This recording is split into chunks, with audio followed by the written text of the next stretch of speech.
A husband and wife at a kitchen table in a small town somewhere in Iowa or Pennsylvania or upstate New York have been looking at the same book for 3 nights in a row. The book is the Sears Roebuck Catalog. It is 1,400 pages thick. It arrives by mail twice a year, free, to 20 million American households, and it sells everything from telephones to phonographs to women's stockings to kitchen ranges. Tonight, the catalog is open to page 594. Page 594 is where the catalog begins to sell houses. A 4-color illustration shows a 1.5-story bungalow with tapered porch columns and a deep front porch. The text below names the model, the Valonia, and prints the price. $1,980 complete. 25% down. 60 months to pay. The blueprints, the lumber, the trim, the windows, the roofing, the door hardware, all of it shipped by rail in 2 boxcars to the freight depot of the buyer's choosing. The husband looks at the wife looks at the catalog. A house has just become a thing they can choose from a list in the same way they choose a stove. This was, in the United States in the 1920s, a new way to buy a house. For 32 years, between 1908 and 1940, the Sears Roebuck Company sold somewhere between 70,000 and 100,000 of these houses by mail order in over 370 distinct models. Most of them are still standing.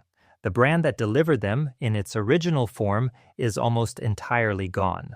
The first thing to understand about a Sears Modern Home, the formal name of the program, is how completely the catalog had rationalized the building of a house. Between 1908 and 1940, the Sears Roebuck Company sold somewhere between 70,000 and 100,000 kit houses across the United States and into Canada and Alaska in more than 370 distinct models, ranging in price from about $360 for a small frontier-style cottage to over $5,000 for a model called the Magnolia, a 2-story colonial revival mansion with a monumental columned portico and 3 full bathrooms. The kits were shipped, in most cases, by rail in 2 boxcars per house, sometimes 3. By the late 1920s, Sears had also begun shipping kits by truck within 35 miles of its 3 production plants in Cairo, Illinois, Norwood, Ohio, and Port Newark, New Jersey.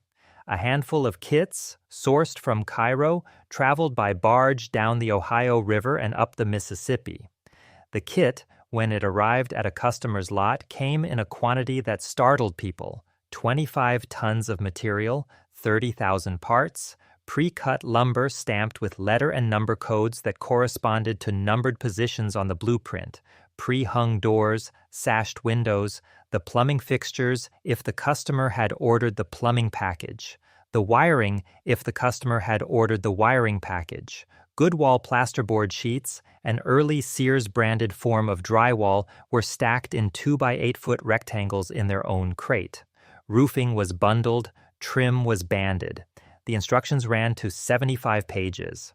What Sears was selling, in other words, was not a building. It was a catalog of decisions that the customer had already made. Choose a model from the Modern Homes book. Mail in the order form. Send the down payment, usually around 25% of the price, to the Modern Homes department at the company's headquarters on West Arthington Street in Chicago. Receive by return mail a confirmation, the blueprints, and a freight schedule. Wait, depending on backlog, anywhere from 6 weeks to 4 months.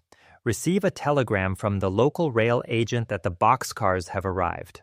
Hire a team or assemble one from neighbors or both. Build the house in approximately 90 days, working evenings and weekends.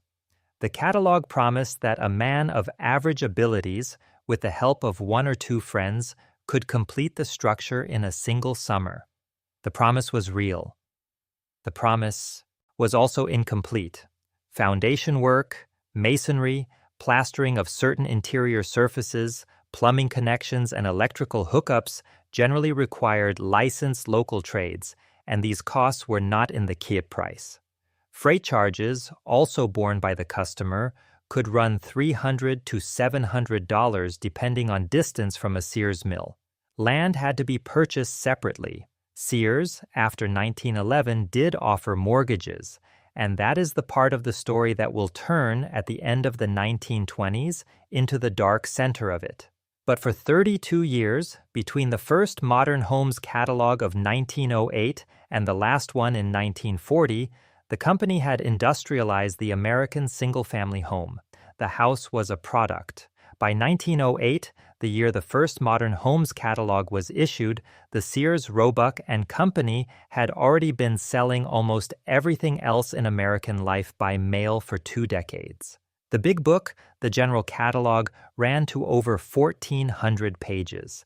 It contained tools, clothing, furniture, kitchen equipment, sewing machines, organs, firearms, prefabricated barns, and tombstones. It was distributed by the millions. In rural America, in the 1890s and early 1900s, the Sears catalog functioned as a kind of unofficial second department store, accessible to families who lived 20 miles from the nearest town and who could not, on any reasonable timetable, drive a wagon to a city to shop. What made the Kit House possible, beyond the catalog itself, was 3 pieces of infrastructure that had matured at the same time. The first was the railroad. By 1900, the United States had laid roughly 200,000 miles of track. The freight rates on bulk lumber and finished hardware had fallen by an order of magnitude over the previous 30 years. A boxcar of pre-cut framing lumber from Cairo, Illinois, could reach a small-town freight depot in northern Pennsylvania in 5 days, for a freight charge of around $200. The same shipment, in 1875, would have been functionally impossible. The second was balloon framing.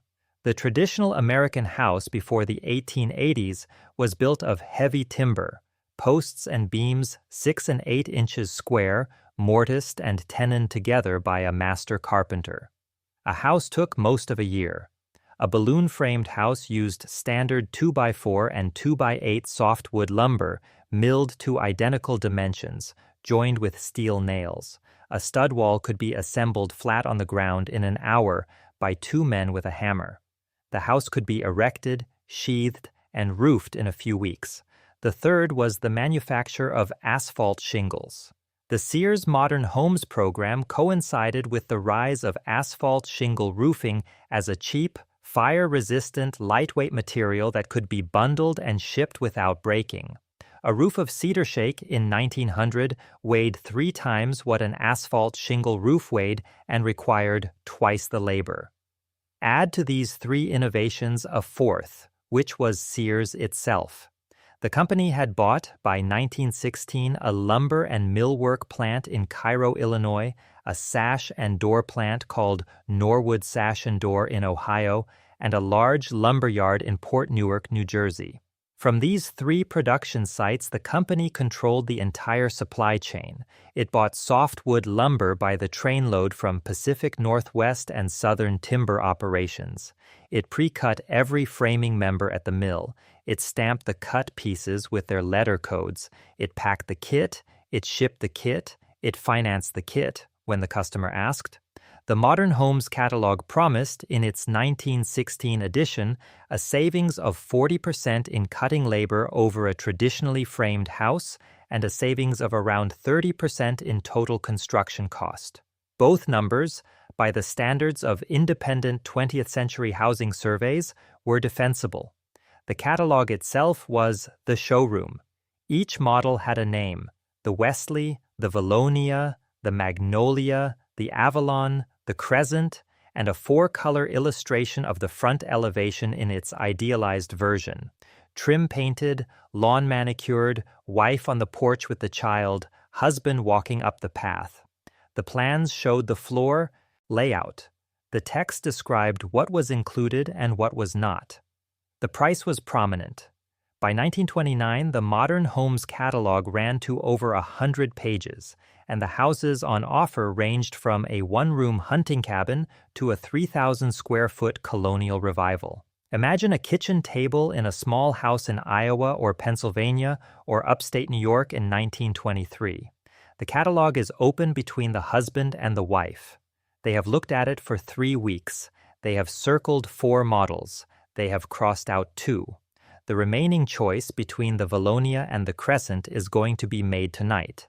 The price is on the page, the mortgage is offered on the page, the down payment, the term, the interest rate are listed in the back. The house is, in this moment, the same kind of decision as a sewing machine. A thing they are choosing from a list of things, made by a company they have heard of, paid for in installments they understand. This was, in 1923, a new way to buy a house. Return to Carlinville, Illinois, in the spring of 1918. The Standard Oil Company of Indiana, through its coal mining subsidiary, the Superior Coal Company, operates 4 mines in Macoupin County. The mines feed coal to the company's refinery operations and to the railroads. The mines need miners. The miners need housing. The existing housing in Carlinville, a town of about 4,000 residents, is fully occupied. The company has decided, in the spring of 1918, to build new housing for its workforce. The decision is to bulk order the housing from the Sears Modern Homes Department. The order is for 149 houses, 8 different Sears models, repeated across 12 city blocks, on graded streets that the company will lay out and pave on a piece of farmland it has bought at the southeast edge of Carlinville. Each house will sit on a lot of about 40 by 120 feet. Each house will have a basement, a coal-fired furnace, indoor plumbing, electric wiring. The company will sell the houses to the miners on an installment plan, with the monthly payments deducted from the workers' wages. The check the company writes to Sears in mid-1918 is reportedly close to $1 million. It is, at the time, the largest single payment Sears Roebuck has received for any one transaction in the history of the Modern Homes program. Picture the freight yard at Carlinville in the summer of 1918 and 1919. Sealed boxcars arriving in pairs, sometimes 3 pairs in a week. A staging area marked off with chalk lines on the ground. Each kit unloaded into its assigned grid square, with the lot number painted on a wooden stake. A team of carpenters, hired by the Superior Coal Company from St. Louis and Springfield, working in shifts. 2 houses going up at the same time on adjacent lots. The framing crews fanning out across the new neighborhood, the plumbing and electrical crews coming behind them. A house complete on average every 10 days. By the spring of 1920, all 149 houses are standing. The neighborhood becomes known as the Standard Edition. The houses are, from the outside, immediately identifiable as catalog homes. 8 models, repeating up and down the streets. The Carlin, the Avoca, the Olivia, the Roseberry, and a few others. Identical in framing, varied in their porch treatments and their paint colors, so that each block does not read as exactly identical. The miners and their families move in over the course of 1919 and 1920. By 1922, the Standard Edition is an established neighborhood. It has its own grocery, its own elementary school. It has, by the standards of any worker housing of its era, an exceptionally high quality of finish. Hardwood floors, plastered walls, indoor bathrooms, central heat. A miner working a 60-hour week in 1922 could come home from the pit, sit on his own porch, on his own lot, in his own 1,200-square-foot house with his own family. The arrangement was not free. The deductions came out of his paycheck for the next 10 or 15 years, but the house was his name on the paseo deed. Carlinville's Standard Edition is the largest concentration of Sears Modern Homes ever assembled in one place. It is not the only one. Smaller corporate orders followed. DuPont, Pullman, several smaller manufacturing concerns, all of them using Sears kits to build company workforce housing in single bulk orders. None of them on Carlinville's scale. The Carlinville order is the moment the kit house, which had been a household consumer product, briefly became an industrial commodity. The same boxcar that delivered one family's house could, on a multiplied order, deliver a neighborhood. Most kit houses, however, were not bulk ordered by employers. Most kit houses were ordered by individual families, and most were assembled by the families themselves with help from neighbors and a hired contractor or two. The catalog promised 90 days. The truth was that 90 days was the minimum. A typical owner-built kit in the 1920s took 4 to 6 months to complete, with the family living in a rented apartment or with relatives until the house was closed in. The order arrives. The husband, the brother-in-law, 2 neighbors, and a hired carpenter are at the lot at 6 in the morning. The first task is to read the instructions. The 75-page booklet that came with the kit is opened on the hood of a truck. The crew studies the foundation plan. They check the foundation against the plan. The foundation is right. The first day of work is mostly inventory, counting pieces, organizing the lumber by labeled stack, finding the pre-cut sill plates that match the foundation perimeter. By day 2, the sill plates are bolted down. By day 5, the first floor framing is up. By day 12, the second floor framing is up. By day 20, the roof is on, the house is closed in, and the work moves indoors. The labor is the missing variable in the catalog price. Sears advertised that the lumber and finishes for a typical bungalow could be had for $1,500 in 1925. What Sears did not advertise was that the freight might add $300. The foundation, poured by a local contractor, might add $400. The plumbing connections to the municipal water and sewer, where municipal water and sewer existed, might add another $200. The electrical hookup might add $150. The masonry for the chimney and the basement walls might add $200. The hired carpenter to lead the framing might run $3 a day for 10 weeks. Add it all up, and a $1,500 bungalow by the time it was a house might cost the family $3,000. The savings over a traditional contractor-built house were real. They were just smaller than the catalog suggested. What made the Sears kit appealing was not, in the end, the absolute price. It was the elimination of risk. A contractor-built house could be late. A contractor-built house could exceed budget. A contractor-built house could be poorly built by a local crew the family had no leverage against. A Sears kit was, by 1925, a known product. The pieces fit. The plans were correct. The materials were tested. The brand stood behind the kit. If a stud was missing, Sears would mail a replacement. If a window was broken in shipment, Sears would replace it. The relationship was not between a family and a contractor. The relationship was between a family and a national company, conducted by mail. This was, in 1925, a new kind of trust to extend to the largest purchase of a working family's life. Some families could not bring themselves to extend it. Most who did extend it were satisfied. Some, by 1932, were going to lose the house and the trust along with it. What a Sears kit delivered when assembled was a particular kind of American interior. The plans, drawn from contemporary pattern books and lightly modified by Sears's in-house design staff, were optimized for the working and lower middle-class household of the 1910s through the 1930s. On the ground floor, a living room running the full width of the front of the house behind the porch. A formal dining room behind the living room or beside it, separated by a wide doorway, sometimes with French doors. A kitchen at the rear with direct access to the backyard or a service porch. In larger models, a small breakfast nook beside the kitchen with a built-in bench and a hanging light. A staircase, central or off the side hall, leading to the second floor. On the second floor, 2 or 3 bedrooms, often with one slightly larger primary bedroom and the others smaller, arranged around a short central hall. A single shared bathroom, tiled with a pedestal sink, a toilet, and a cast-iron bathtub. Some larger models had a second small bathroom or a sleeping porch, an enclosed semi-outdoor room used for sleeping in summer. In the basement, the coal furnace, the coal bin, the laundry tubs, a workbench, a storage area.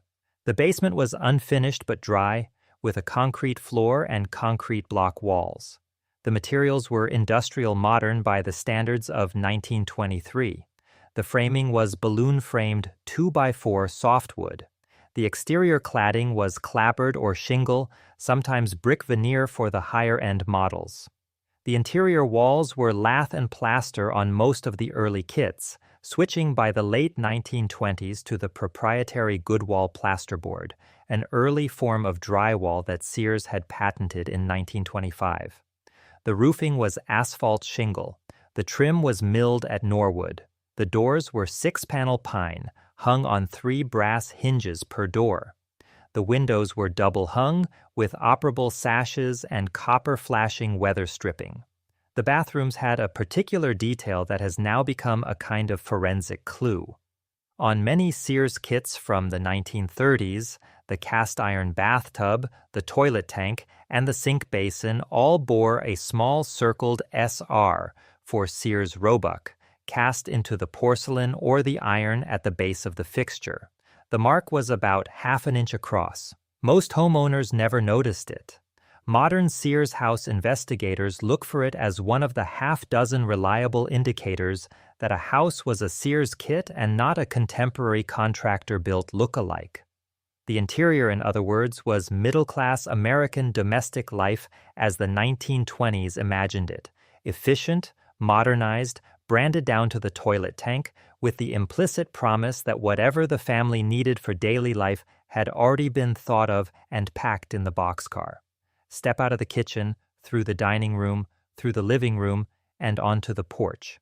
The porch was the social face of the kit house and, on most models, ran the full width of the front. It had a low railing, 4 or 6 tapered porch columns, and a roof that was either a separate gable or an extension of the main roof.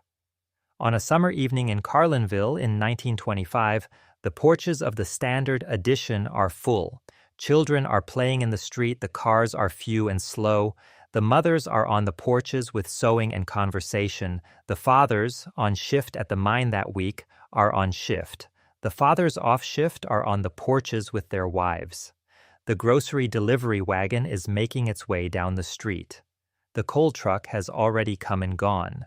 The houses, in the long evening light, look almost identical to one another, distinguishable only by the paint color and the family on the porch.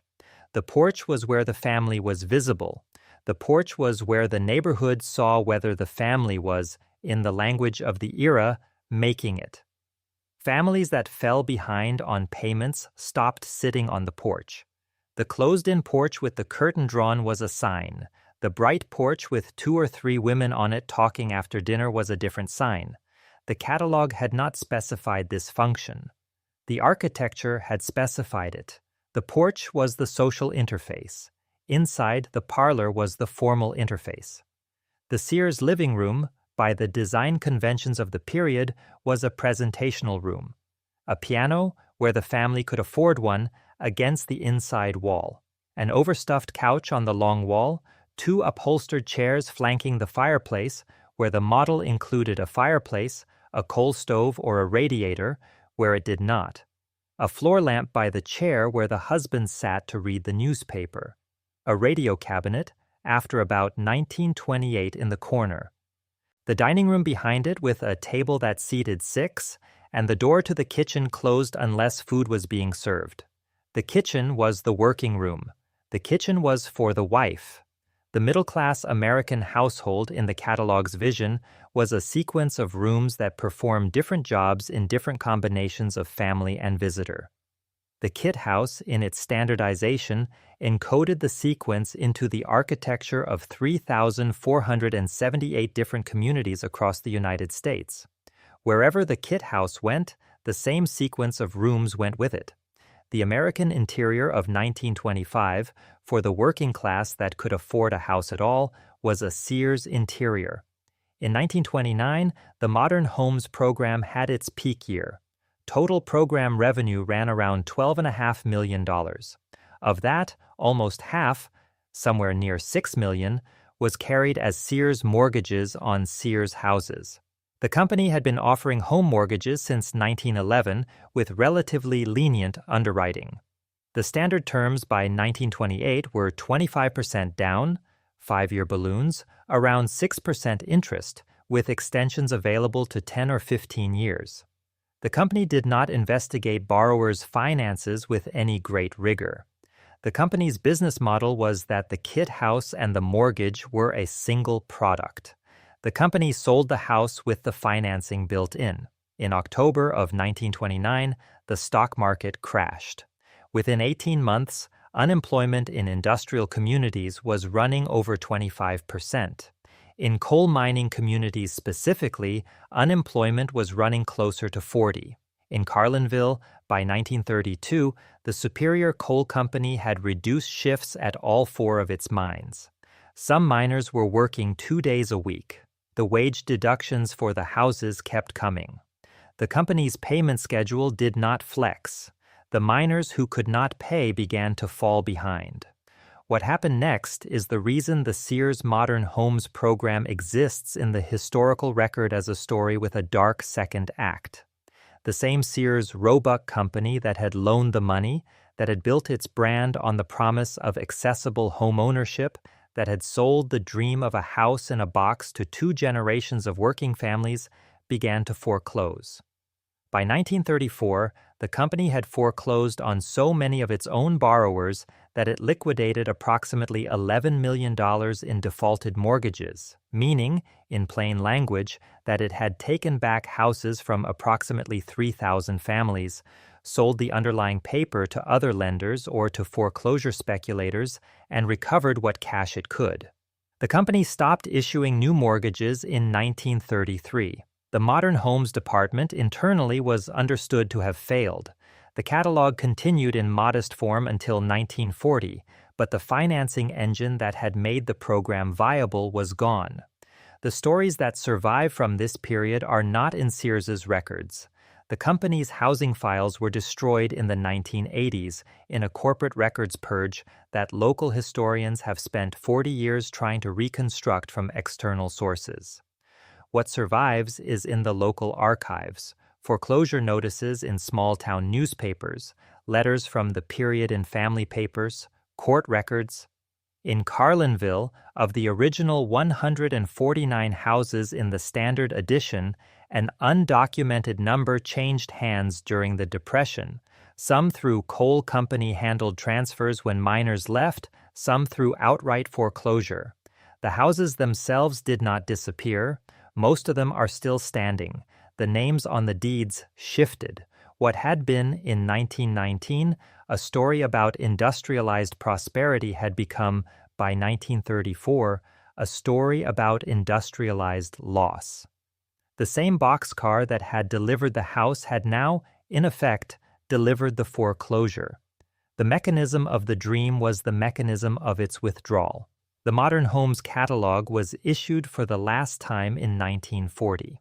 A small number of kit houses were sold and built into 1942 when the federal government's wartime material restrictions made consumer kit housing impossible. After the war, Sears did not return to the program. The market had moved.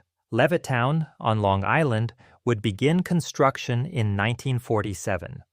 The post-war American suburb would be built on a different model: large tract developers, integrated land construction financing operations, FHA and VA mortgages, identical houses on identical lots assembled by company crews. The kit house, ordered in pieces by an individual family and built by hand, was an artifact of a different era. The houses, however, are still here. Drive into Carlinville today. The Standard Edition occupies the southeast quadrant of the town. The streets are paved. The trees, planted in 1919 and 1920 by the coal company along the parking strips, are now 90 years old, with trunks 2 and 3 feet thick. The houses sit on the same 40 by 120-foot lots they sat on in 1920. The original 8 Sears models can still be identified with a careful eye by the proportions of the porches, the pattern of the dormers, the original window placements. The brick veneer on the higher-end models is the same brick. The hardwood floors inside, where they have not been carpeted over, are the same flooring shipped from Cairo. Some houses have been added onto, some have been sided over with vinyl, some have been lovingly restored. The neighborhood as a whole reads as an early suburban subdivision of the 1920s, which is what it is. Across the United States, identifying surviving Sears houses has become a recognized field of amateur architectural detective work. The company's records were destroyed.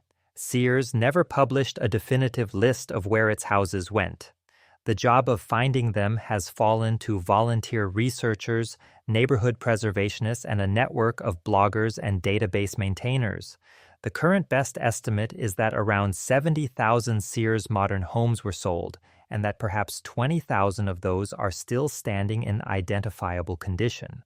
The rest were demolished, replaced, or modified beyond recognition. The forensic clues for the modern Sears house hunter are specific.